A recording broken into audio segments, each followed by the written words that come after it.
it's really nice to see that you are interested also in discussion of this topic.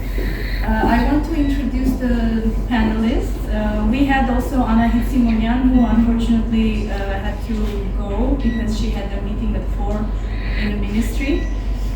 She had a presentation exactly about this project, but since we were late out of our schedule, she had to leave, unfortunately. Yes. NGO, Academia, and Ministry. Yeah, the ministry. Maybe next time we should combine also ministries and state institutions. I want to introduce Gohar, Shahnazaryan. Basically, both of them are my beloved colleagues and friends. Gohar Shahnazaryan, who is currently the co-founder and director of Women's Fund Armenia. She was also previously the co-founder and co-director of Women's Resource Center and also the Center for Gender and Leadership Studies at Yerevan State University. And Harutyun, who is now combining again 2 roles as the head of the Department of Theory and History of Sociology, who has been recently re-elected, and this is a great, great opportunity to congratulate also us that kind of a person is re-elected in this position. And also he's the head of the Socius NGO, which is another research-based and research-oriented institution, sociological research NGO in Armenia. So the topic is activism and academia, and I think this is something that we can talk and agree and disagree, say things that we're not supposed to say also. Yeah, but I would like to ask Harutyun to start the discussion with his thoughts about the topic. Thank you for this opportunity to be here and to talk such topic. This topic originates from the core of my emotions and thoughts. I will do some self-reflection, not evidence-based on speech. I want to share some of my observations and considerations on this topic. As Siran mentioned, I'm head of chair in university and then president of NGO. And there is a question, how can I articulate this division within my professional activities? Is this issue coming from systematic problem that academician also should be or is a part of NGO, or this is some personal fragmentation within myself? I can here mention some or share some evident problems or contextual information from Armenian context. We know that not always the programs and donors target the academy, and sometimes scientists does not always have a chance to realize his civic values while in the academy. On the other hand, the problem is the flexibility of academy and some university structures, some bureaucratic structures, some procedural problems, logistic issues, but also the public expectations, who is NGO representative and academician in Armenia, that expectations also matter here. For me, for example, the principal question is, are these 3 forms of activity, NGO, academia, and activism, are these 3 the components of civil society? The dictionary definition is, yes, academia, universities also are civil society organizations, but our reality and our imagination of that reality is sometimes differ from definitions. And there are also some objective or some factors that are in background of that expectations. I want to speak about main differences and be centered on three factors: time, format of activity, and values. I like the case of comparison between policy and research.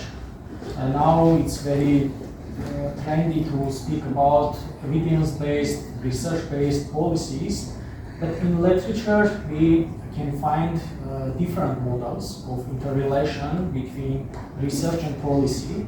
For example, first model calls, or we can describe saying that knowledge shapes policy.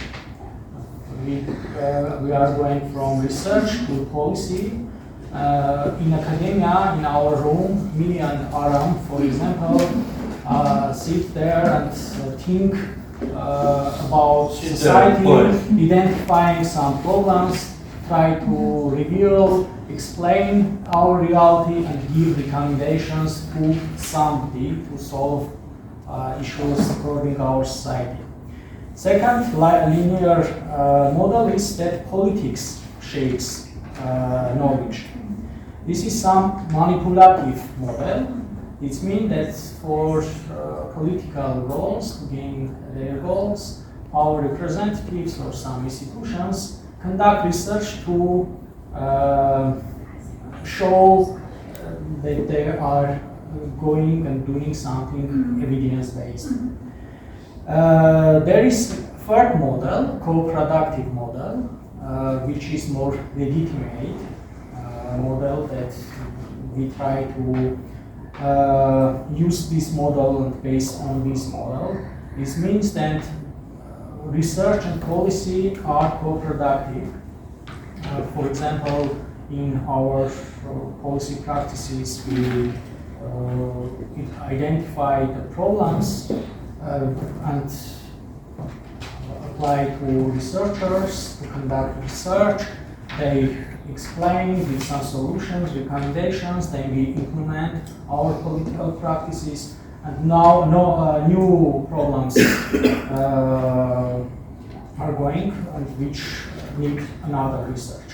And this model is more legitimate model that used to be in our practice. But there is also interesting fourth model, which speak that these two spheres or two forms of activity, research and policy, are distinct spheres. Mostly this approach based on Nicholas Luhmann's system theory, which says that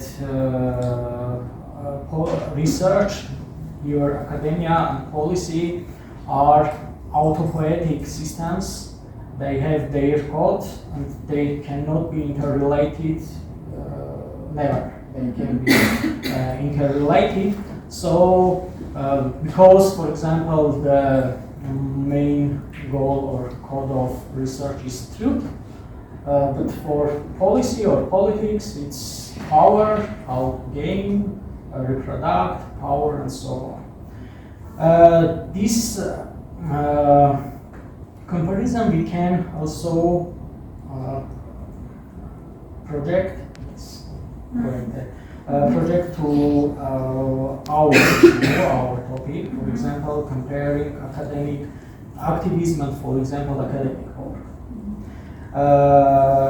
Speaking in this context about challenge, according interrelations between activism and academic work, we have some assumption, for example, that activism and academic work have inherent conflicts. Activism is often driven by a sense of urgency and a desire to immediate change, while academic work typically involves a more measured and rigorous approach to understanding complex issues. Here, time, approach, format is different. Also, we have another assumption. For example, the nature of academic work can hinder a direct engagement in activism. for example, academic work often involves long-term commitments such as research projects, teaching responsibilities, publishing requirements. These commitments may limit the time and resource available for scientists to be involved also in civic and activism practices. But also here we have some role conflict, where the public imagination, who is academician, who is the activist, can differ in our society. I have a chance to be involved in some interesting project financed by USAID, which called Data for Accountable and Transparent Action. And the experience during that project, we try to combine research, advocacy, communication or media practices, and community in one consortium, and to try to solve some general issues, problems of our society. It was a good experience for me to go out from academia and enter the civic society world, and to feel the challenge and all issues on myself. Something, for example, during our consortium work, we had such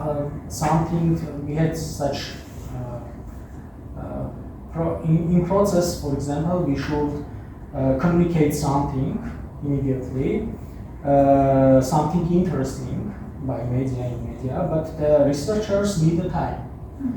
And we have some conflict between advocacy organization, researchers, and media.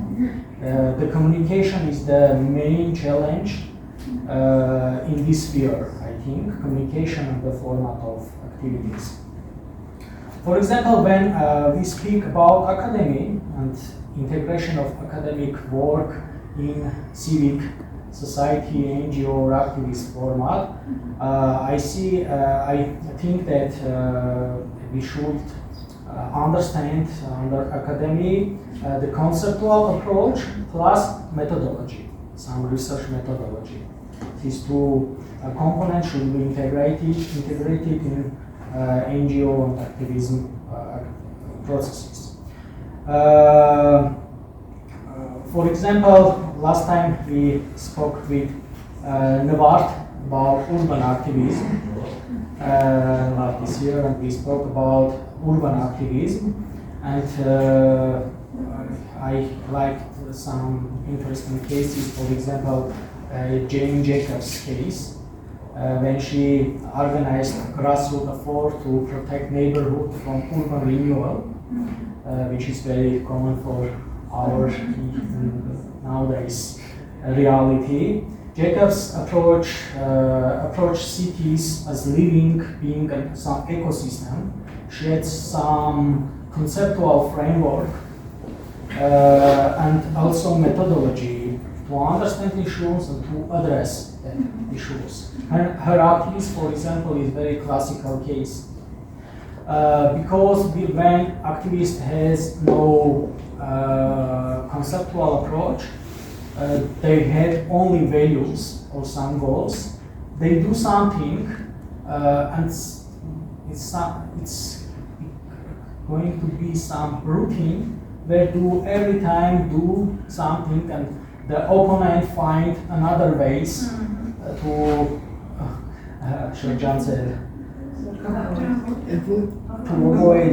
avoid your practices, and it's coming be some closed cycle. But the activism also need some conceptual and methodological approach.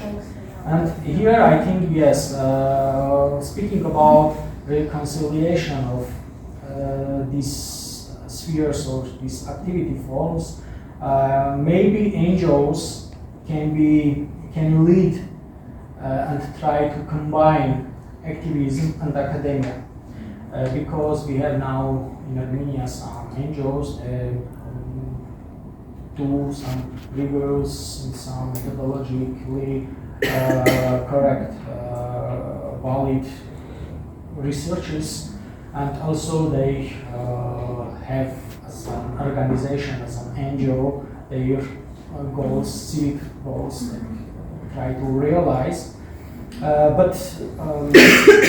also, for example, last time we spoke about opportunity to conduct some transdisciplinary research. What is transdisciplinary research? It's combining researchers from different disciplines plus stakeholders. Yes, it has some participatory approach. But in Armenia, I think now we have challenge in context of interdisciplinary research and go to already to transdisciplinary research. We should firstly maybe solve communication between some specialties, professionals, for example, between sociologists, anthropologists, why not biologists and sociologists. Now it's our sphere is very active. There are many interdisciplinary talks, formats. For example, for participation in that formats, they try to communicate, to speak about this topic. Maybe something going to be changed, but this issue is now evident in context of interdisciplinary communication. And when we speak more wide communication, such as transdisciplinary, has more challenge, I think, in Armenia. So this is my main assumptions and considerations about this topic. Thank you very much.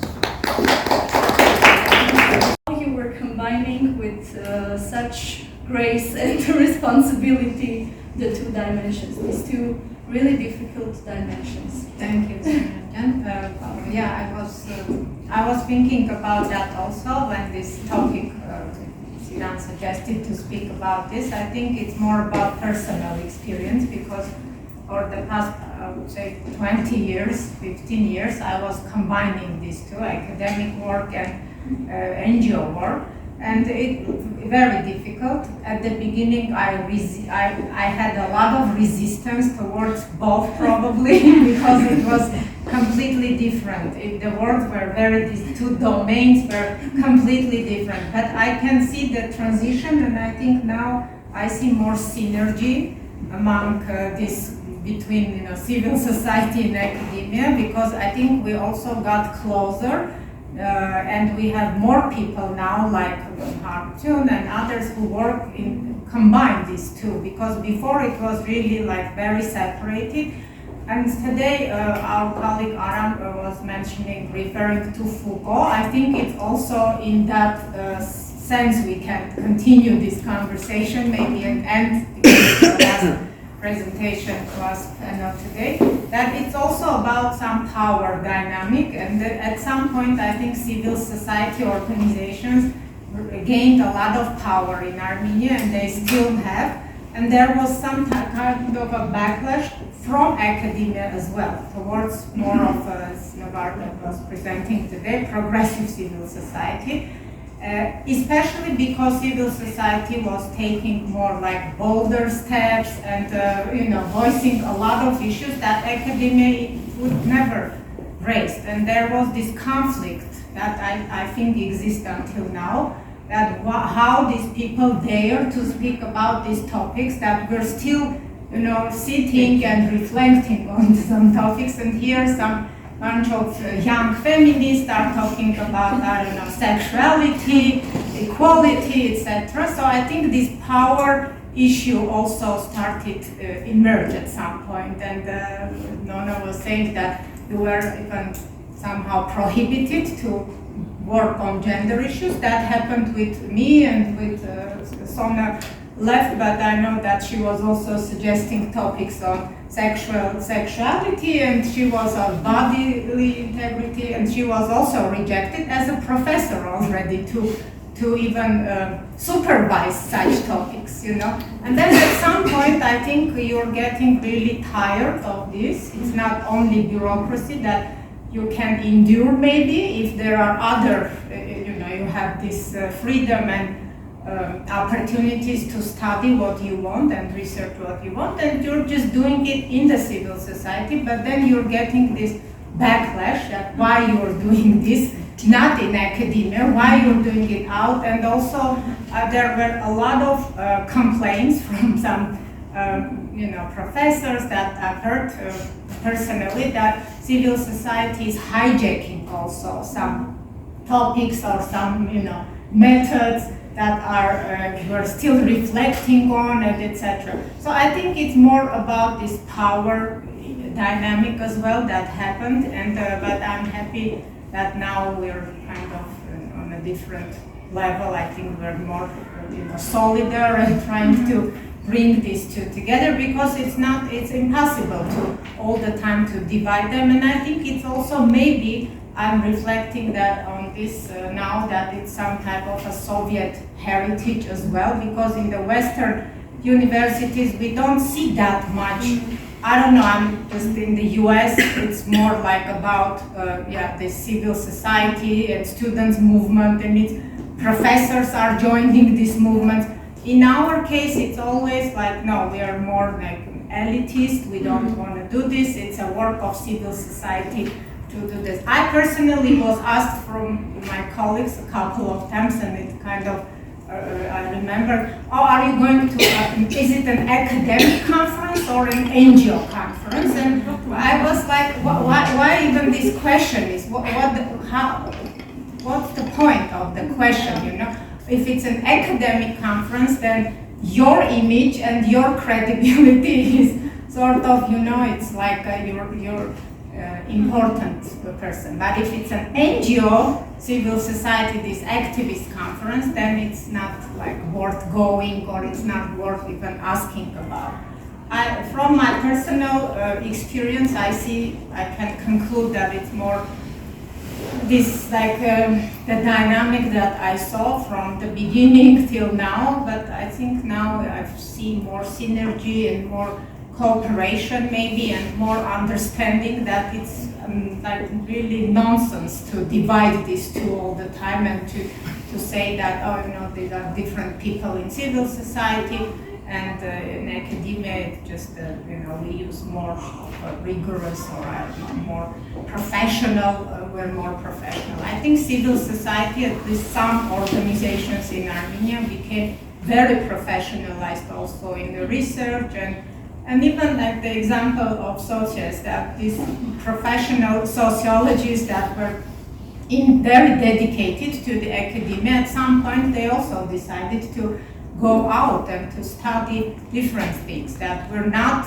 always allowed to study at the universities. And it's very, very disturbing that, you know, after a while you just can't do like this. And also all the time censorship, at some point it's also very draining, that you have to censor yourself not to use word gender, not to use word feminist, until like how much you can compromise, you know, with your own values. I remember my experience 13 years ago. I supervised a master thesis about everyday life practices of LGBT representatives. And we had some issue for that topic. But football helped us. He too had some problems. Giving some scientific Frame for that topic, and we, if I don't discussed the dispositives of sexuality and and marriage in everyday life of representative of LGBT people. That student gained a high score, and we had experience. We showed some good approach to packages that topic, because all topics have an academic and some civic NGO formats, and you should find that balance and to package everything in the frame of the activity you are. Yeah. I'm going to use my privilege that I'm sitting here and be asking a couple of questions. First of all, thank you to both of you for having the contribution to this workshop, this gathering and discussions. But I remembered also one episode from our experience from university, when I think Nabat will also remember because we shared it afterwards. We had a huge conference with the international partners here in Armenia, UN delegations and UN agencies and the EU and US delegations, and it was on November, I think it was in December, but it was within the 16 days of activism against gender-based violence, from November 25th to December 10 every year. There are actions, there's basically an activist, 2 weeks that are the different events and different discussions are happening to raise the issue.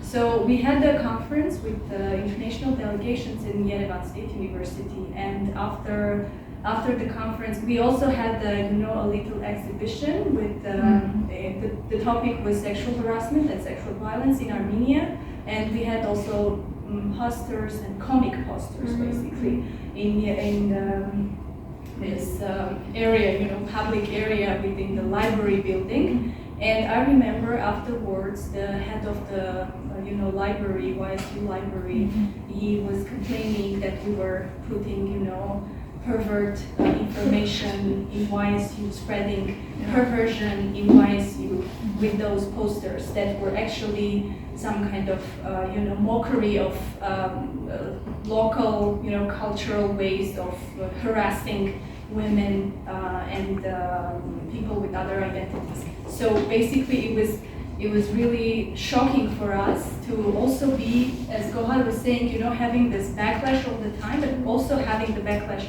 within academia as well. It also depends on the topic, how you are approaching. And I absolutely agree that the way you are framing it, it's something, you have to think about a lot how you're framing it rather than going into the content, which is really, really sad for the academic life, I think.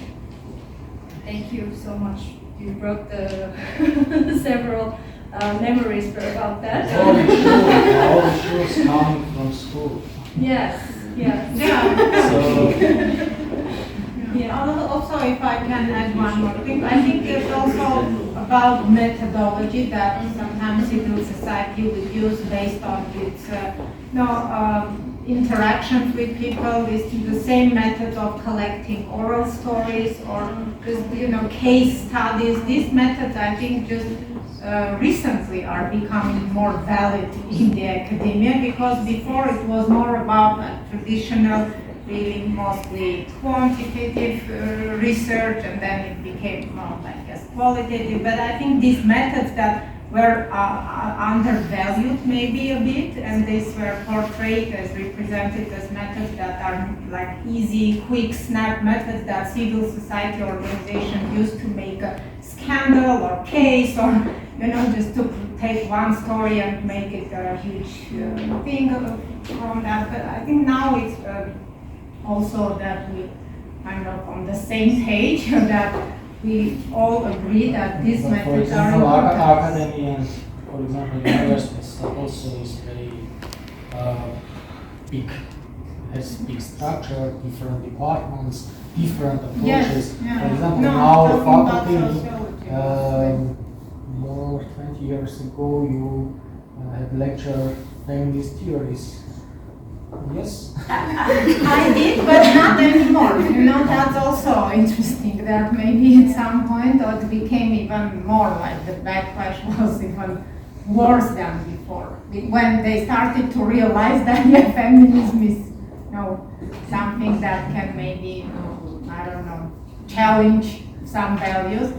And it also depends on, of course, the head of department, the dean of the faculty, because I think sociology geopolitical situation. Yeah, situation. I think it depends on the faculty, because sociology faculty still remains one of the most, if not the most progressive, I think, at our university at least. Unfortunately, I can't tell that about many other that just the opposite are. Even that probably will present civil society as the enemy sometimes of, or that. Fifth column. Yeah, those type of. That's because when I was